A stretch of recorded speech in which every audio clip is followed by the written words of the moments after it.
বাংলাদেশ ব্যাংকের governor doctor আহসানিস Mansur নতুন করে 22,500 কোটি টাকা ছাপানোর পরে জনমতে একটা বিরূপ প্রতিক্রিয়া সৃষ্টি হয়েছে।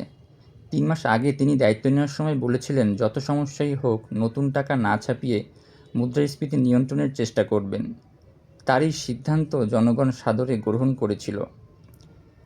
দেশে দ্রব্যমূল্যের যেরকম ঊর্ধ্বগতি, তাতে আরও অতিরিক্ত টাকা বাজারে আসলে পরিস্থিতি আরও খারাপ হতো। কিন্তু এখন হঠাৎ গভর্নর দুর্বল 6 ব্যাংককে তারল্য সহায়তা দেওয়ার জন্য 22,500 কোটি টাকা নতুন করে ছাপায়।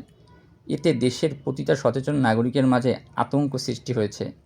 কিন্তু এখানে একটা বিষয় লক্ষণীয়, বাংলাদেশ ব্যাংকের গভর্নরের এই সিদ্ধান্তের পাশাপাশি উনি আরও একটা সিদ্ধান্ত নিয়েছেন। গভর্নর স্পষ্ট করে বলেছেন, নতুন যে 22,500 কোটি টাকা বাজারে আসছে সেটা বন্ড ইস্যুর মাধ্যমে অন্যদের কাছ থেকে তুলে নেওয়া হবে। তাতে বিষয়টা দাঁড়াচ্ছে, নতুন করে ছাপানো 22,500 কোটি টাকা মুদ্রা বাজারে প্রবেশ করবে এবং বন্ড ইস্যুর মাধ্যমে বাংলাদেশ ব্যাংক এই 22,500 কোটি টাকা আবার বাজার থেকে তুলে নেবে। তাতে নতুন করে ছাপানো টাকার কোনো নেগেটিভ প্রভাব অর্থনীতিতে থাকবে না। মুদ্রাস্ফীতিও বাড়ার আশঙ্কাও থাকবে না।